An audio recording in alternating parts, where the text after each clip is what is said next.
I knew my time was up when they moved my desk to the corner by the jamming printer.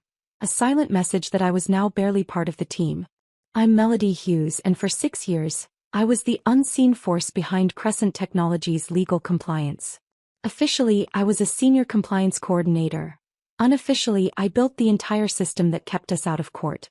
Every contract, partnership, and vendor deal flowed through my protocols. Dual authorizations, cryptographic timestamps, multi-party validation chains. It was airtight by design. Our outside counsel called it aggressively paranoid in the best possible way. Then Jackson Hayes arrived. New CEO, all confidence, zero depth. MBA from a football-powered school, fluent in buzzwords, allergic to details. He called my life's work a human checklist. When I explained how the system actually worked, he smiled and said, "So you're redundant. If you're new here and enjoying these powerful stories, make sure to hit that subscribe button and stay tuned for more." Let me know in the comments what part of today's story touched you most. 6 months later, with a $220 million acquisition on the line, I had just ensured we passed due diligence with flying colors. And that's when Jackson announced my role was being streamlined away. In a glass-walled room full of executives and Vanguard reps, he told me compliance would now be centralized. No place for me. I stayed calm. "The dual signature requirement is tied to my credentials," I said. "It's non-transferable. Remove me and the chain breaks." Jackson waved it off. "We'll figure it out." "You can't," I said. "That's the point." A Vanguard rep leaned in. "Explain." I did. Cold, clear, undeniable. Every high-value document needed my signature. The system wouldn't validate without it. It was built that way on purpose. Jackson laughed nervously. "Dramatic." "It's documented," I replied. "Page 47. You should read it." Eleanor tried to soften it. "We'll find a solution." "There isn't one," I said. "That's what makes it secure." Jackson stood trying to close the door. "We'll bring in a contractor." I closed my laptop, placed my badge on the table and walked out. No goodbyes. No calls after. Just silence. But I still had access. And they had no idea what they'd just broken. I closed my laptop, pulled out my security badge and placed it on the table. "Good luck with your transition," I said and walked out. No one followed. No one called my name. I stepped into the autumn air, calm and certain. They thought I was just a coordinator. But I was the system and I'd just taken the only key. 37 hours later, the fallout began. I watched from home as the compliance portal lit up. Authorization failed over and over. Emails poured in. Then calls. Panic rising. I let them simmer. Finally, Stella Callahan from Vanguard called. 14 million in contracts are frozen. What would it take to fix this? I smiled. "I'm not employed here anymore." She paused. "Would you consider a consulting role?" I named my price. "That's substantial," she said. "So is 2% penalty per day after tomorrow's deadline." Silence. Typing. "I'll call you back." The next morning a meeting invite landed. 9 a.m. Jackson notably absent. On the call they balked at my rate. "Then don't hire me," I said. "Find someone else who can unlock what I built." Eleanor pleaded. "We need your help. You needed it yesterday. And 6 years ago. Now it's damage control." Stella cut through. "Name your terms." 6 months. My rate. Full autonomy. Direct report to Vanguard. And one condition. Jackson Hayes is completely cut off from compliance. No access, no influence, nothing. A muffled discussion. Then, agreed. Put it in writing. By noon. The contract arrived at 11:47 a.m. Exactly as I demanded. I signed by 4:53 p.m. At 5:02 p.m., my credentials reactivated. By 6:30 p.m., every contract was cleared. I sent one email, issue resolved. Invoice to follow. But I wasn't done. They'd handed me more than a paycheck. They'd given me leverage. And I was just getting started.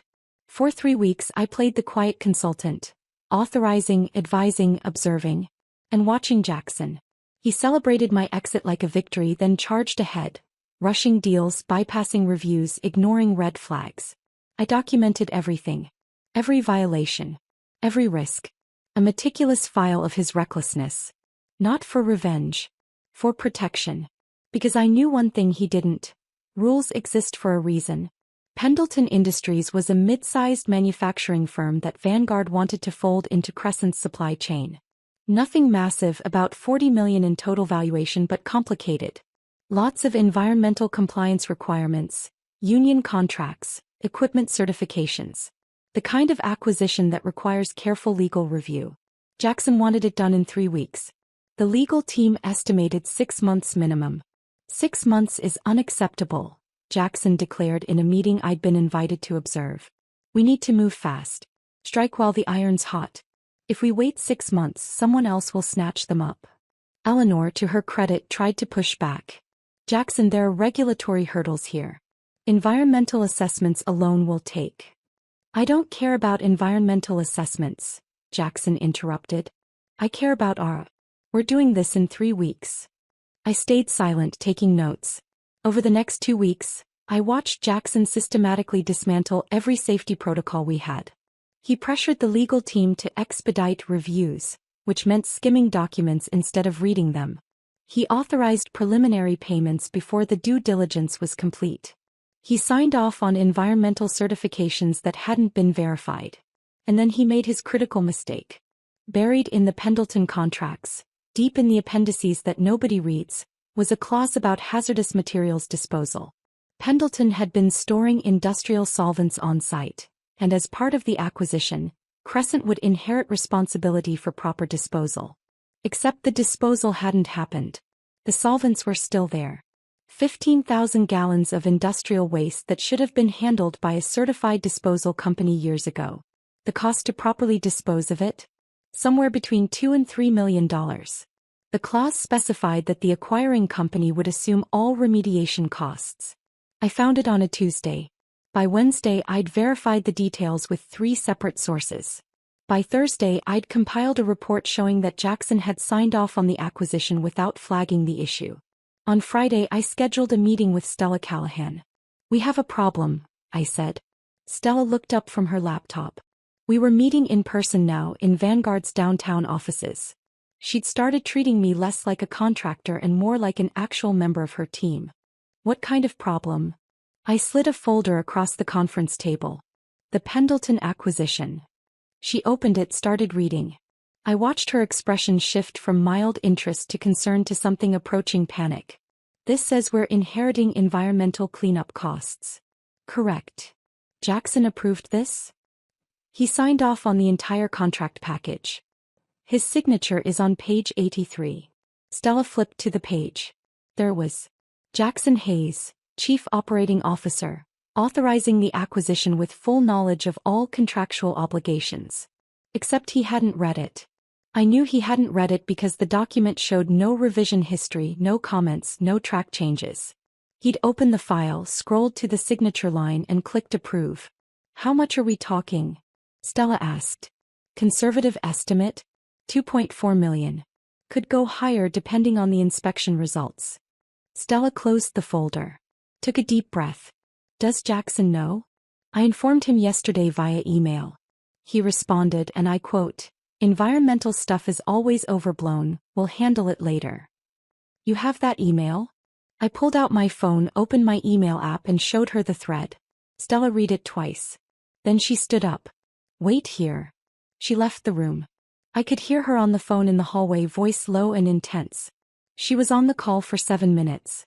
When she came back, she had 2 other people with her. One I recognized as Vanguard's general counsel, a severe-looking woman named Claire Donovan. The other was someone I'd only seen in photos. Robert Ferris, Vanguard CEO. Ms. Hughes, Robert said, sitting down across from me. Walk me through this. I did. Methodically. Every detail, every document, every signature. I showed them the timeline of Jackson's approvals. Showed them the emails where I'd flagged concerns and been ignored. Showed them the regulatory requirements he'd skipped. When I finished, Robert was quiet for a long moment. This isn't just about Pendleton, he said finally. Is it? I pulled out a second folder. Thicker this time. No. It's not. Over the next 2 hours, I walked them through 6 months of Jackson's decisions. Every corner cut. Every protocol violated. Every risk he dismissed as operational friction. I showed them contracts approved without proper due diligence. Partnership agreements signed without legal review. Vendor relationships established with companies that hadn't been properly vetted. None of it was individually catastrophic. But together, it painted a picture of someone fundamentally unqualified to hold the position he occupied. Claire Donovan took notes the entire time, her pen scratching across a legal pad with increasing force. When I finally finished, Robert leaned back in his chair. "Why didn't you bring this up sooner?" "I was fired," I said simply. "And when you brought me back, it was as a consultant with a very narrow mandate. You hired me to authorize transactions, not to audit your COO. But you audited him anyway." "I documented patterns," I corrected. "There's a difference." Robert almost smiled. "And now you're bringing this to us because?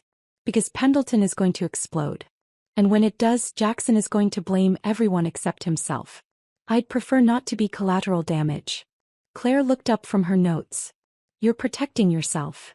"I'm protecting the company," I said. "My self-preservation is just a convenient side effect." Robert stood up, buttoned his suit jacket. "Ms. Hughes, would you be willing to present these findings to our board?" I met his eyes. "Yes. Tomorrow morning. 8 a.m. I'll be there." He extended his hand. I shook it. His grip was firm, evaluative. Like he was still deciding whether I was an asset or a liability. I left the building as the sun was setting, painting the glass towers in shades of orange and gold. My phone buzzed. A text from Eleanor. "Jackson's been called into a meeting with Vanguard leadership. Do you know what's happening?" I typed back, "No idea. Let me know how it goes." I was lying, of course. I knew exactly what was happening. Jackson Hayes was about to learn that you can't fake competence forever. Eventually, someone checks your work. And I just handed them the answer key. The board meeting was scheduled for 8 a.m., but I arrived at 7:30. I've always believed in being early. It gives you time to own the room before everyone else walks in. Vanguard's boardroom was on the 42nd floor, all windows and chrome with a view of the city that probably cost more than my first car. The table was black glass, long enough to seat 20 people comfortably. A screen covered one entire wall. I set up my presentation, connected my laptop, tested the clicker, arranged my notes. By the time people started filing in at 7:50, I looked like I'd been there for hours. Prepared. Unshakable. The board members arrived in pairs and trios, coffee in hand, making small talk about traffic and weather and golf handicaps. Robert Ferris entered last, Stella Callahan at his side. They took seats at the head of the table. "Thank you all for making time this morning," Robert began. "We have a situation that requires immediate attention. Ms. Hughes has identified some significant compliance concerns related to the Crescent acquisition. Melody, the floor is yours." I stood up, clicked to the first slide. "Good morning. What I'm about to present represents 6 months of compliance documentation related to operational decisions made by Jackson Hayes, Chief Operating Officer of Crescent Technologies." I walked them through it. Methodically. Dispassionately. Every decision, every violation, every shortcut. I didn't editorialize. Didn't need to. The facts were damning enough. Pendleton was the centerpiece, but it wasn't the only example. I showed them a vendor contract Jackson had approved with a company that had 3 active lawsuits against it. A partnership agreement he'd signed without verifying the partner's licensing status. A data-sharing arrangement that violated 2 different privacy regulations. One board member, an older man with white hair and wire-rimmed glasses, interrupted me halfway through. "Ms. Hughes, are you saying that Mr. Hayes was deliberately negligent, or simply incompetent?" I considered the question. I can't speak to his intentions. I can only document his actions. "But you have an opinion." "I think," I said carefully, "that Mr. Hayes prioritized speed over accuracy. Whether that was a strategic choice or a knowledge gap, I'll leave to you to determine." The man nodded, satisfied. I continued. By the time I reached the final slide, the room was silent. Not the comfortable silence of people processing information. The tense silence of people calculating damage. "Questions?" I asked. Claire Donovan spoke first. "Have you shared this documentation with anyone outside this room?" "No." Have you discussed it with Mr. Hayes? I flagged individual concerns via email multiple times. He dismissed them. Do you have those emails? Yes. I've included them in the appendix. Robert leaned forward. Ms. Hughes, in your professional opinion, can these issues be remediated? I paused. This was the question that mattered. Some of them.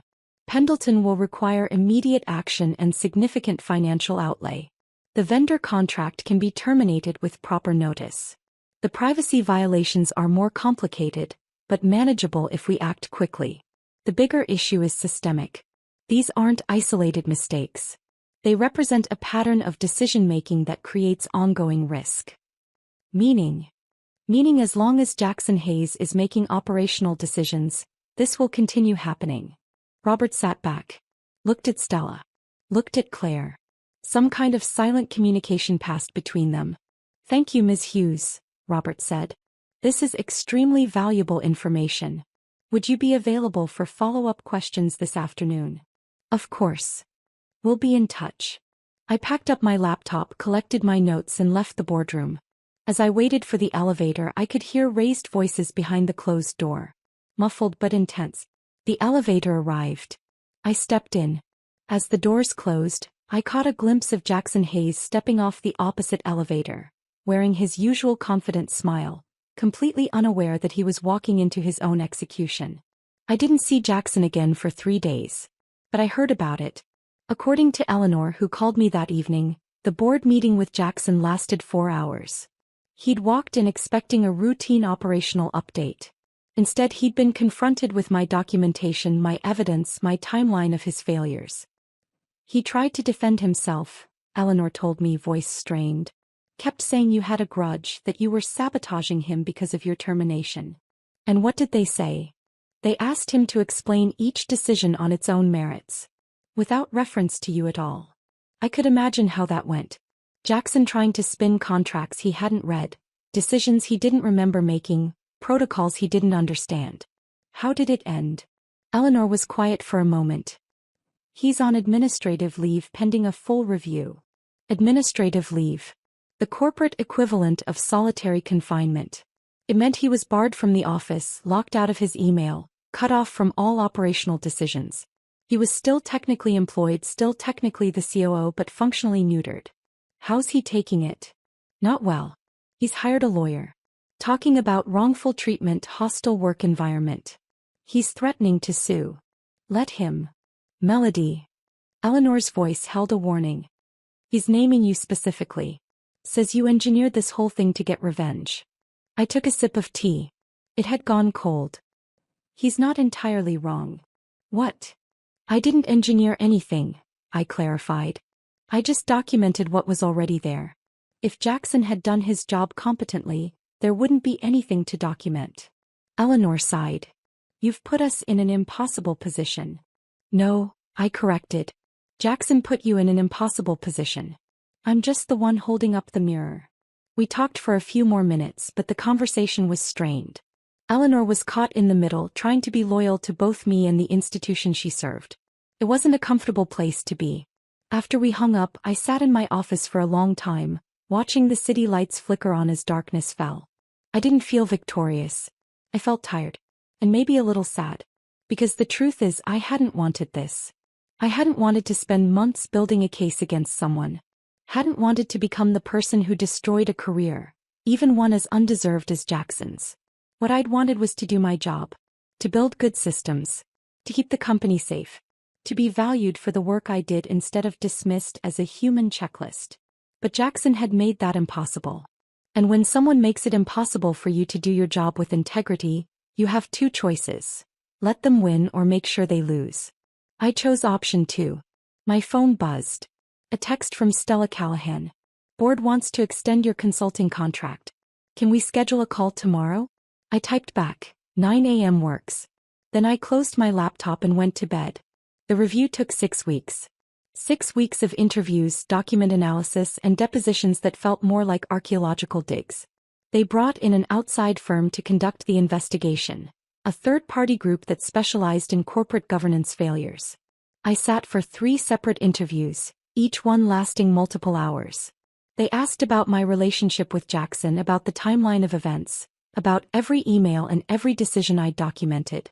I answered everything truthfully, calmly, without embellishment or emotion. I wasn't trying to bury Jackson. I was just refusing to help him swim. During those 6 weeks, I continued my consulting work. Authorized transactions. Reviewed contracts. Fixed the messes Jackson had left behind. Crescent was stabilizing, slowly, like a patient recovering from surgery. The Pendleton situation was handled. Vanguard brought in a specialized remediation team, ate the $2.4 million cost, and renegotiated the acquisition terms. Pendleton stayed on board, but at a significantly reduced price. Jackson's great deal had ended up costing the company $7 million by the time all the damage was accounted for. In week 5, I received a call from Claire Donovan. "The review is complete," she said. "The findings are not favorable to Mr. Hayes." "I see. We'll be making personnel changes. Effective immediately." "Understood." "Melody," she said, her voice shifting slightly, becoming less formal. "I want to thank you. What you did took courage. Not everyone would have spoken up." "I wasn't trying to be courageous," I said. "I was trying to not get blamed when everything collapsed." She laughed. A genuine laugh. "Well, either way, you did the right thing." We talked for a few more minutes about logistics, about next steps, about what the transition would look like. The announcement came on a Monday morning. I wasn't in the office when it happened, but Eleanor forwarded me the email within minutes of it being sent. Subject: Leadership transition, immediate. Team: effective immediately, Jackson Hayes is no longer serving as Chief Operating Officer of Crescent Technologies. We thank him for his contributions and wish him well in his future endeavors. During this transition period, operational oversight will be managed directly by Vanguard Solutions leadership. Further organizational updates will be shared in the coming weeks. Robert Ferris, CEO, Vanguard Solutions. Short. Professional. Brutal. No explanation. No gratitude. No mention of his optimization initiatives or his strategic vision. Just gone. Erased like a typo. My phone started ringing almost immediately. Eleanor. Then Liam. Then people I barely knew from other departments, all wanting to know what had happened, what it meant, whether their jobs were safe. I didn't answer. I was done being the institutional memory, the person everyone turned to when things fell apart. Instead, I made myself lunch.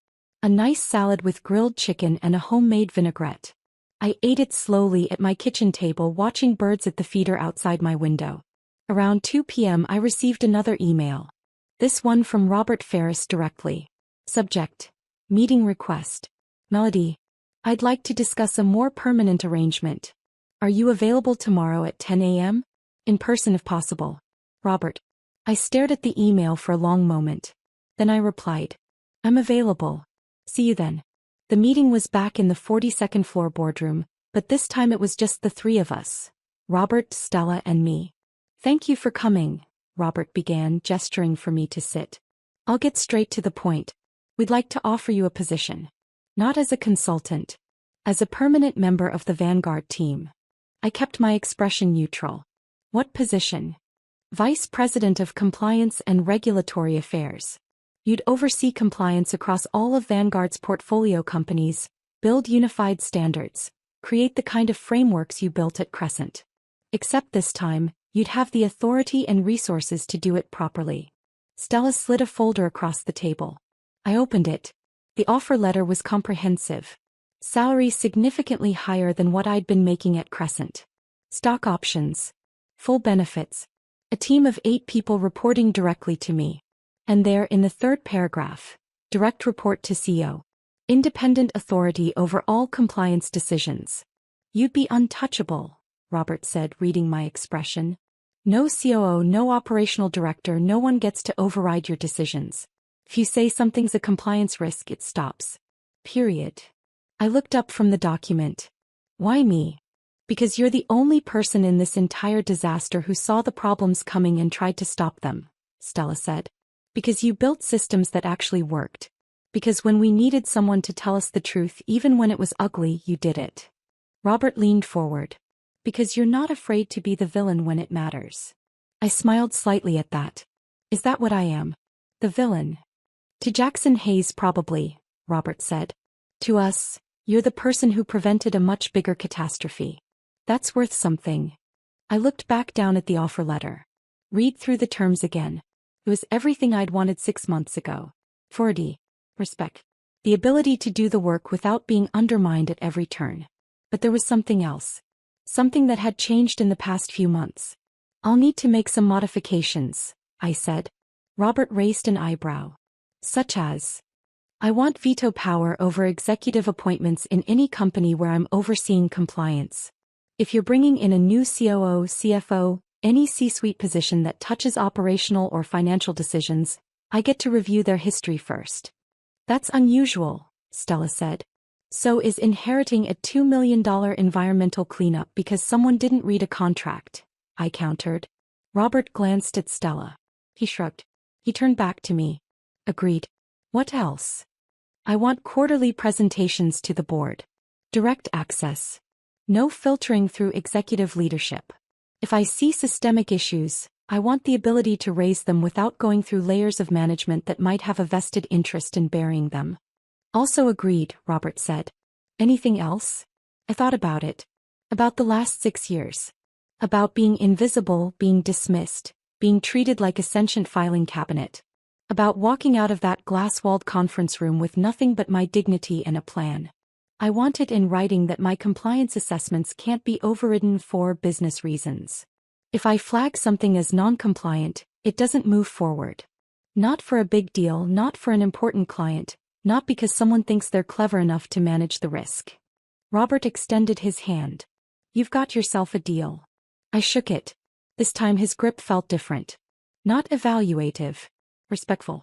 When can you start? Stella asked. 2 weeks, I said. I need to finish the Crescent transition properly. And I need to take a vacation. A real one. Robert laughed. After the last 6 months, I'd say you've earned it. Take 3 weeks if you need them. We spent the next hour going over details. Team structure. Office location. Reporting relationships. By the time I left, the sun was setting again, painting the same glass towers in the same orange and gold. But everything felt different. I wasn't walking away from a disaster this time. I was walking toward something I'd built, brick by brick, decision by decision, through 6 months of very carefully documented evidence. As I waited for the elevator, my phone buzzed. A text from an unknown number. This is Jackson. We need to talk. I stared at it for a moment. Then I blocked the number and deleted the message. Some conversations aren't worth having. The elevator arrived. I stepped in. As the doors closed, I caught my reflection in the polished metal. I looked tired. Older somehow. But also something else. I looked like someone who'd learned that being underestimated wasn't a weakness. It was a strategy. And I just used it to rebuild my entire career on my own terms. 3 weeks later, I was walking into Vanguard's headquarters as an executive. Not a coordinator. Not a consultant.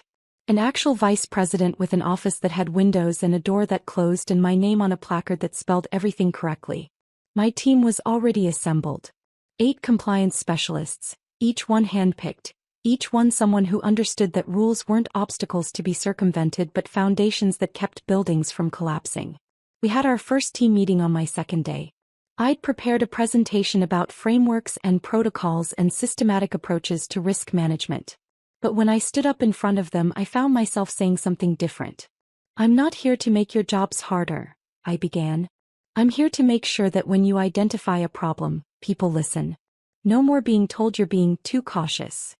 No more watching executives override your judgment because they think they know better. If you flag something as a compliance issue, it's a compliance issue. Full stop. One of my team members, a young woman named Casey with sharp eyes and sharper questions, raised her hand. What if the executives push back? They won't, I said. Because I've already established that compliance decisions come from this office, and this office reports directly to the CEO. We're not subject to operational pressure. We're the guardrails. Another team member, an older man named Harold who'd worked in regulatory affairs for 20 years, spoke up. What happened at Crescent?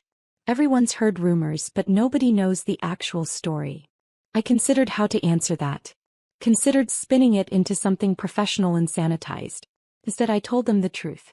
I told them about being dismissed as redundant. About walking out with the only signature that mattered. About watching competent people get steamrolled by confident idiots. About building a case, brick by brick, until the weight of evidence became impossible to ignore. I'm not going to tell you that speaking up is easy, I finished. It's not. It's uncomfortable and risky, and sometimes it costs you. But the alternative is worse. The alternative is watching preventable disasters unfold because you were too afraid to be the person who said no. The room was quiet when I finished. Then Casey smiled. I think we're going to like working for you. Good, I said. Because we have a lot of work to do. And we did. Over the next 6 months, my team systematically reviewed every portfolio company in Vanguard's holdings. We found issues. Not Jackson Hayes-level catastrophes, but smaller problems that could metastasize if left unchecked. Licensing gaps. Documentation errors. Contracts with ambiguous language that could become liability landmines. We fixed them. Methodically. Thoroughly. We built standardized protocols across all companies. Created audit schedules. Established clear escalation paths for when someone found a problem. We made compliance boring again. Predictable. Reliable. Which is exactly what it should be. I heard about Jackson occasionally. Through professional networks. Through people who still kept in touch with former Crescent employees. He'd landed at a smaller firm, taken a director-level position, not another C-suite role. His LinkedIn profile still described him as a transformational leader and a change agent. I didn't comment. Didn't react. Just noted it and moved on. Because here's the thing about revenge, about justice, about holding people accountable for their actions. It's not actually about them. It's about making sure the same thing doesn't happen to someone else. Jackson Hayes lost his position not because I hated him, but because he was genuinely dangerous. He made decisions without understanding consequences. He valued speed over accuracy. He treated compliance like an obstacle course instead of a safety net. And in doing so he put everyone at risk. My job, the job I'd been doing for years even when nobody noticed, was to stand between reckless ambition and catastrophic failure. To be the person who said wait when everyone else wanted to say, go. That's not dramatic. It's not heroic. It's just necessary. 8 months after joining Vanguard, I was invited to speak at a conference on corporate governance. The organizers wanted me to talk about building resilient compliance frameworks in dynamic organizations. I agreed, but I changed the title. Instead, I called my talk, Why Your Most Boring Employee Might Be Your Most Valuable. I opened with a story about a woman named Sandra who worked in a company where nobody knew her name, who built systems that ran so smoothly that people forgot they existed, who got fired for being redundant and then became indispensable. I didn't mention that Sandra was based on me. Didn't need to. The audience understood anyway. After my talk during the networking session, several people approached me. Other compliance officers, risk managers, legal coordinators. All of them with versions of the same story. I'm the only person who reads the contracts. I flagged a problem and got told I was being difficult. They eliminated my position and then realized 6 months later that nothing worked without me. I listened to each of them.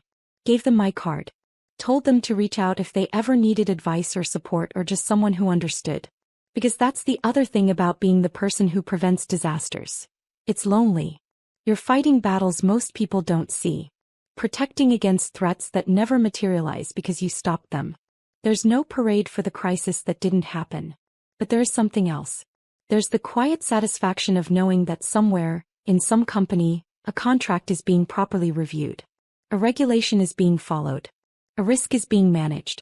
And maybe, just maybe, someone is being valued for the boring, essential, invisible work of keeping the whole thing from falling apart. That evening, I returned to my hotel room and found an email waiting for me. It was from Eleanor. Subject, thought you'd want to know. Melody. Crescent announced today that they're implementing your compliance framework across all departments. They're calling it the Hughes Protocol. Thought you'd appreciate the irony. Hope you're well. We should have coffee sometime. I read the email twice. Then I opened my laptop and typed a response. Eleanor, coffee sounds good. Let me know when you're free. And tell them they spelled my name right this time. Melody. I sent it. Closed my laptop. Looked out at the city lights stretching to the horizon. Somewhere out there, someone was making a reckless decision, cutting a corner, skipping a verification step, assuming that rules were suggestions and consequences were theoretical. And somewhere else, someone was stopping them. Someone boring. Someone invisible. Someone who knew that the most powerful thing you can say in business isn't yes. It's no. I smiled at my reflection in the window. Then I turned off the lights and went to bed. Because tomorrow I had more disasters to prevent. And unlike Jackson Hayes, I knew exactly how to do it. Epilogue. 2 years later. The notification came through on a quiet Tuesday afternoon. I was reviewing a vendor contract for one of our subsidiary companies, marking up sections that needed clarification when my phone buzzed. It was a news alert. I almost dismissed it, but the name caught my eye. Jackson Hayes named in federal investigation of corporate fraud. I clicked through to the article. Apparently, Jackson had landed at a biotech startup after leaving Crescent. He'd been there 18 months when federal regulators started investigating claims that the company had falsified clinical trial data to secure FDA approval for a new drug. Jackson wasn't accused of falsifying the data himself, but as COO he'd signed off on the regulatory submissions. Had certified that all data was accurate and compliant. It wasn't. The article included a quote from a former employee. "We raised concerns multiple times.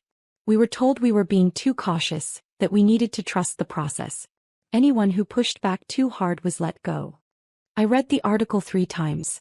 Then I forwarded it to my team with a single line. "This is why we do what we do." Casey responded first. "Holy shit. Harold. Another disaster he could have prevented if he'd just listened." I typed back. "Another disaster someone else will have to clean up because he refused to understand that rules exist for reasons." I didn't feel vindicated. I felt tired. Because the truth is, there are 1,000 Jackson Hayeses out there. Confident. Charismatic. Utterly convinced that they're smarter than the systems designed to protect everyone else from their mistakes. And for every Jackson Hayes, there needs to be someone willing to say no. To document. To push back. To be boring and careful and methodical. To be the person nobody appreciates until everything falls apart. I closed the article and went back to my vendor contract. Found 3 more sections that needed revision. Flagged them. Sent the document back with notes. Boring work. Essential work. The kind of work that saves companies and careers and sometimes lives. My phone buzzed again. This time it was Stella. "Saw the news about Hayes. You okay?" I typed back. "I'm fine. Just glad we caught him when we did. Coffee tomorrow. Want to discuss the Peterson acquisition. 9 a.m. works." I set my phone down and looked around my office. At the team I'd built. At the frameworks we'd created. At the disasters we'd prevented that nobody would ever know about. Jackson Hayes had taught me something valuable, even if he'd never intended to. He taught me that being underestimated is only a problem if you let it stop you. And I'd never been very good at stopping. I pulled up a new document. Started drafting a proposal for enhanced verification protocols across our portfolio companies. Added sections on escalation procedures, documentation requirements, independent oversight. Boring stuff. Critical stuff. The kind of stuff that would prevent the next Jackson Hayes from causing the next preventable disaster. Because that's what I do. I'm Melody Hughes. And I'm the person who says no.